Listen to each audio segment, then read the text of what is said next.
Olá, sejam bem-vindos a mais um vídeo. E, gente, na minha época favorita do ano, o Natal. Ai, meu Deus do céu, eu sou apaixonada pelo Natal. Eu espero o ano inteiro pelo Natal. E é óbvio que não poderia faltar uma resenha natalina aqui no canal, né, gente? E o livro escolhido para esse ano foi Um Menino Chamado Natal, do Matt Haig. Mas, antes da gente falar dele, vocês já se inscreveram no canal? Ainda não? Gente, me dá então esse presente, vai, me dá de presente de Natal. Se inscreve no canal, ativa o sininho pra você ficar sabendo assim que sair um vídeo novo. Me dá um like, já me deixa um like aí. E caso você tenha interesse de comprar Um Menino Chamado Natal, eu vou deixar o meu link da Amazon na descrição do vídeo. Vocês não pagam nada mais por isso, é o mesmo preço de sempre, mas vocês me ajudam com uma pequena comissão. E Um Menino Chamado Natal foi publicado pela primeira vez em 2015. Aqui no Brasil, ele é publicado pela editora Ciranda Cultural, com tradução da Débora Isidoro. E, gente, ó, eu decidi que esse seria o livro natalino de 2022 lá em janeiro. Pois é, em janeiro eu decidi que esse seria o meu livro de Natal pra vocês,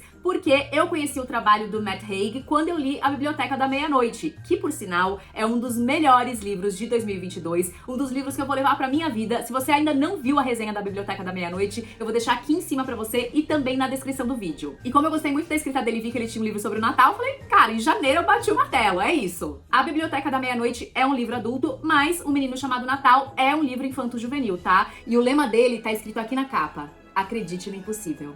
E se você tá aí pensando que esse nome não te é estranho, provavelmente não é mesmo. Tem um filme na Netflix de Um Menino Chamado Natal, tanto que vem, ó, uma jaqueta que a gente consegue aqui, ó, sobrepor a capa do livro e deixar ele com o pôster do filme. E eu confesso, gente, que assim que eu abri o livro, de cara eu já amei, porque vem um bilhete do Matt Haig pra gente, e é óbvio que eu vou ler pra vocês. Caro leitor, quando meu filho Lucas tinha 6 anos, ele me fez uma pergunta. Ele sempre me fazia perguntas. E ainda faz, mesmo com 13 anos. Mas não são tantas quanto naquela época. Quando a luz do quarto dele foi apagada, uma voz atravessou a escuridão. Pai, como o Papai Noel era quando criança? Foi uma boa pergunta, mas era tarde, eu estava cansado e já havia passado da hora de ele dormir. Não sei, respondi. Nunca pensei sobre isso.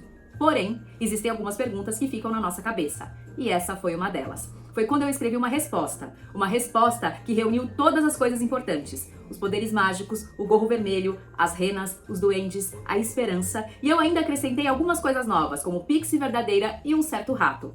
Quando escrevo um livro, não tenho ideia do que virá depois, e não imaginava que essa história seria lindamente ilustrada pelo Chris Mood, nem que teria muitos leitores, nem que se tornaria um filme.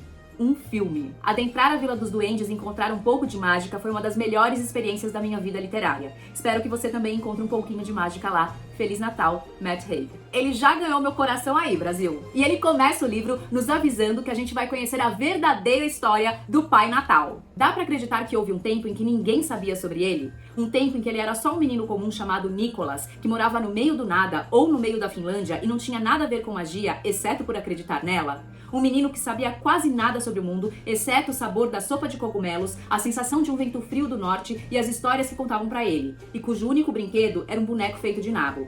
Mas, se você é uma dessas pessoas que acredita que algumas coisas são impossíveis, deixe esse livro de lado agora mesmo. Ele não é pra você, com certeza, porque este livro é cheio de coisas impossíveis. A história se passa no final dos anos 1700 e Nicholas é um menino muito pobre, de 11 anos, e Nicholas era um menino que acreditava na felicidade. Ele acreditava na felicidade, assim como ele acreditava em duendes, em trolls, em pixies, mas ele nunca tinha visto um duende, um troll ou uma pixie, e ele também nunca tinha visto e vivido a felicidade verdadeira. Nicholas tinha 11 anos e sempre foi um menino muito pobre. Tanto que com 11 anos ele só havia ganhado 2 presentes de Natal na vida. Um trenó e um boneco esculpido em um pedaço de nabo. E a vida do Nicholas era difícil, viu, Brasil? Mas ele fazia o melhor que podia com ela. Ele era filho único e o pai dele, Joel, era um lenhador que trabalhava muito, mas muito, o dia todo e mesmo assim não conseguia juntar dinheiro para poder comprar brinquedos para ele, por exemplo. Eles moram na Finlândia, no segundo menor chalé do país. Tão pequeno, mas tão pequeno que só tinha um cômodo. Quando Nicholas tinha 6 anos, ele viu a mãe morrer de uma forma trágica e Natal era o apelido que a mãe dele tinha dado pra ele porque o Nicholas nasceu em um dia de Natal. E todas as noites, na hora de dormir, ele colocava o boneco esculpido em nabo ao lado da cama, porque foi a mãe que esculpiu esse boneco pra ele, e ele sempre pedia pro pai contar exatamente a mesma história pra ele, a sua favorita. E Joel contou a história sobre os duendes do extremo norte, que moravam além da única montanha na Finlândia. uma montanha secreta que algumas pessoas achavam que nem existia. Os duendes viviam em uma terra mágica, um povoado coberto de neve e cercado por colinas cheias de bosques. A Vila dos Duendes. Eles são de verdade, papai? Perguntou Nicholas. São. Eu nunca os vi, declarou o pai com sinceridade, mas acredito que existem. E às vezes, acreditar é tão bom quanto saber. E além do Nicholas e de seu pai, no chalé também morava o melhor amigo do Nicholas, um ratinho chamado Mika. Um dia o Joel recebeu uma proposta de trabalho, proposta essa que foi dada pelo rei Frederick, o rei da Finlândia, para que alguns homens saíssem em expedição para o extremo norte, para procurar a Vila dos Duendes. O rei mandou avisar que ele daria uma grande recompensa em dinheiro para quem encontrasse a vila. E, gente, era muito, mas muito dinheiro. Isso mudaria completamente a vida do Joel e do Nicholas. E o Joel não teve como falar não para essa proposta. Então ele avisa o Nicholas que ele vai partir para o extremo norte e que ele vai ficar fora durante 2 meses. Mas que o Nicholas não vai ficar sozinho, ele vai ficar sob os cuidados da tia Carlota, irmã do Joel. Porém, a tia Carlota era uma megera, detestava o Nicholas e toda e qualquer criança. Ela era rabugenta, insuportável e ela tratava o Nicholas muito mal. Ela fazia, por exemplo, ele dormir todas as noites do lado de fora do chalé, na neve, sem absolutamente nada, porque ela dizia que ela não podia perder a privacidade.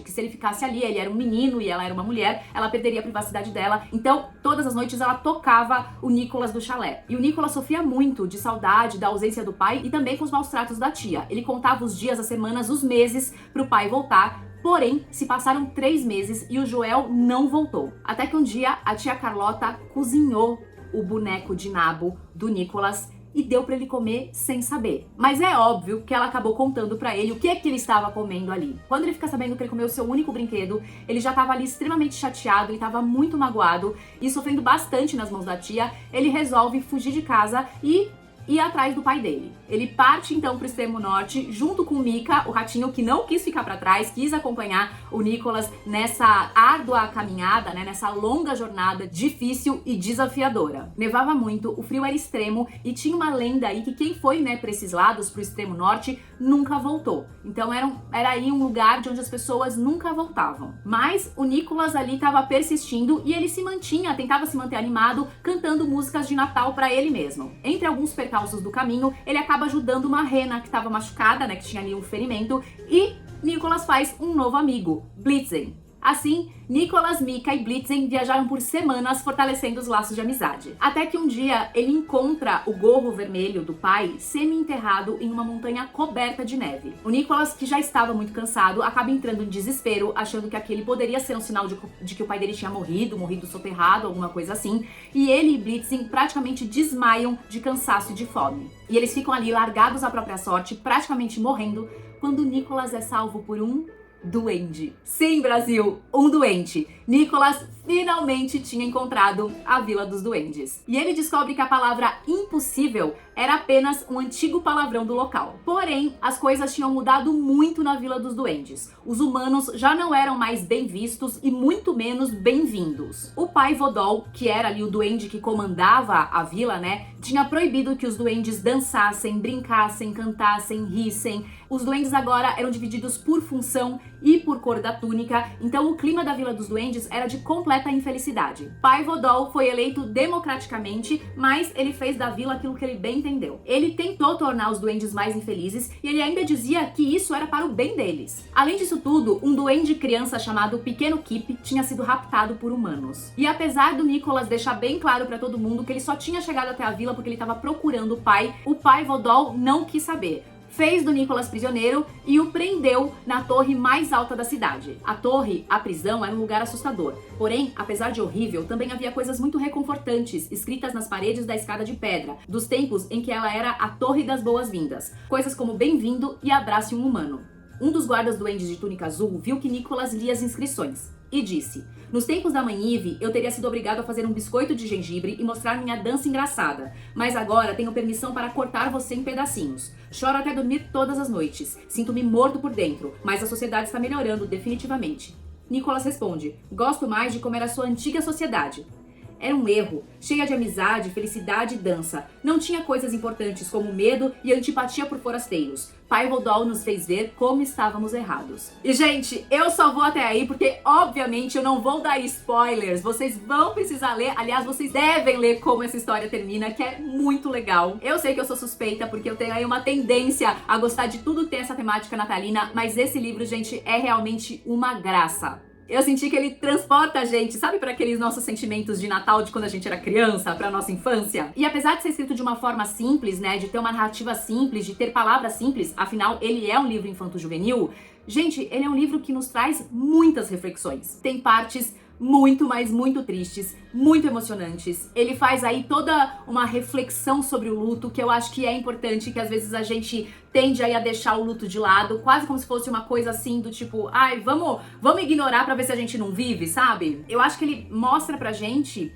que ao longo da vida, talvez nós sejamos obrigados a dar adeus às pessoas que a gente ama. E que mesmo assim, depois de um tempo, nossa vida deve seguir. E que essas pessoas vão seguir com a gente, elas não vão deixar de fazer parte da nossa vida. Elas deixaram de estar ali no nosso cotidiano, mas elas vão seguir com a gente. Mas não pensem que ele é um livro só tristeza não, tá, Brasil? Ele é um livro muito bem-humorado, tem vários momentos alegres e principalmente ele é um livro cheio de esperança. E uma coisa legal que ele traz assim pra gente, que ele faz a gente repensar no ato de presentear no Natal. Porque assim, a gente sabe, né, que o capitalismo tem uma grande influência em cima disso, é claro que sabemos. É claro que a gente sabe que a sociedade consumista, né, essa sociedade de consumo que a gente vive, nos coloca num lugar de tipo, da obrigatoriedade e tal, não sei o quê, porque eles querem fazer dinheiro.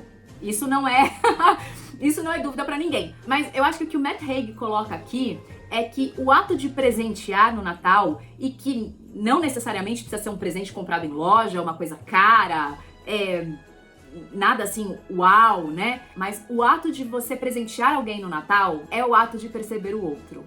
E eu acho isso incrível. E tem um lugar também que me bateu muito forte, porque ele é um livro sobre se encontrar, né? Sobre você se encontrar no mundo, você entender a sua vocação, aquilo que te deixa feliz, aquilo que fala com o seu coração. Enfim, são temas que eu gosto muito e que, nossa, gente, contribuíram para eu ter devorado esse livro aqui e realmente ter gostado muito dessa história que eu li. Ele tem 240 páginas, 33 capítulos até que relativamente curtos, e as ilustrações do Chris Mould, gente, elas são muito maravilhosas e elas ajudam demais a contar essa história. Eu vou mostrar um pouquinho delas para vocês.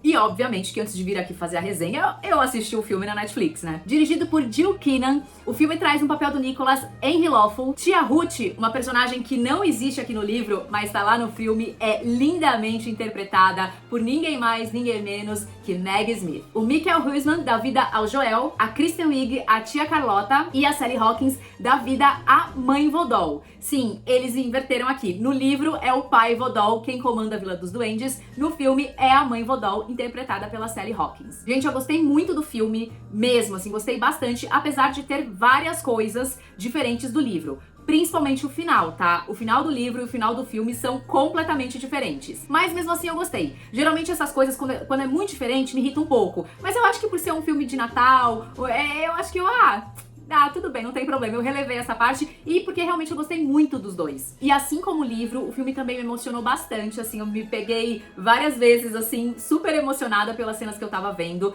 E, gente, um filme que tem Maggie Smith, você não precisa falar mais nada, né? O que é essa mulher maravilhosa, atuando, incrível? Ela tem um papel ali pequeno, mas muito importante. Eu acho que ele é uma excelente opção de filme pra você assistir no Natal com toda a sua família. Além do que tem um fato muito interessante, que ele é um filme que ele traz muita diversidade no elenco e isso é maravilhoso. Mas como sempre tem umas coisinhas que a gente não gosta, eu vou falar do que eu não gostei no filme, tá? Bom, não é que assim, eu não gostei do Henry Lawful que faz o Nicholas. Eu gostei dele, eu acho que foi ok, mas eu acho ele meio sem carisma, sabe? Ainda mais pra ser o protagonista. Então eu acho que, ok, a gente não consegue se apegar super ao personagem dele. E agora, gente, veio uma coisa que eu não imaginava que eu ia falar. Mas eu não gostei da Sally Hawkins nesse filme. Tudo bem, pode me criticar, pode me cancelar. Venha. Eu achei que ela tava, assim, muito caricata, muito over, e que ela tava destoando do resto do elenco e da própria narrativa do filme, sabe?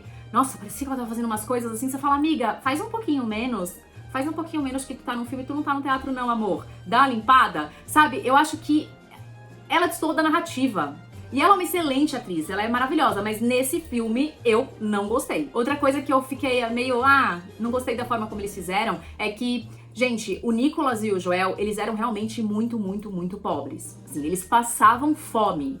Real oficial, eles passavam fome. E no filme, eles também são muito pobres, mas eu achei assim, todo mundo muito bonito, um cara muito saudável, sabe? Pra quem tava ali morrendo de fome, né? Pra quem a fome era uma constante. Então eu acho que ali a equipe da maquiagem podia ter trabalhado melhor. Uma coisa que eu amei muito mais no filme do que no livro foi o ratinho, o Mika, porque ele tem uma participação maior na história. Ele tem um destaque maior e, gente, ele é muito fofo! E ele é dublado pelo comediante Stephen Merchant. Sério, eu amei o Mika, gente. Eu acho que ele foi meu personagem favorito do filme. No livro eu gosto muito dele também, mas no filme ele foi meu personagem favorito. E por falar nisso, obviamente ele é uma animação ali, vamos dizer assim, né? Ele é um efeito especial, não é um rato de verdade. E eu vi muita gente que não gostou dos efeitos especiais do filme. Eu gostei, gente. Assim, é claro que a gente fala, ok, são efeitos especiais, né? Não são ali animais de verdade, mas eu adorei, eu achei super bem feito. Eu gostei bastante. Em algumas horas ali eu até esquecia que eles não existiam. E o autor Matt Haig nasceu na Inglaterra em 3 de julho de 1975. Ele estudou inglês e história na Universidade de Hull e tem um mestrado em literatura inglesa pela Universidade de Leeds. E, gente, ele é um autor best-seller, vende pra caramba. Seus livros foram traduzidos para mais de 40 línguas e aqui no Brasil nós temos Razões para Continuar Vivo, Observações sobre um Planeta Nervoso, O Livro do Conforto, A Possessão do Sr. Cave, Como Parar o Tempo, Os Humanos, Os Ridley, Sociedade dos Pais Mortos, Florestas Sombrias e A Biblioteca da Meia-Noite. E eu vi uma entrevista dele dizendo que Um Menino Chamado Natal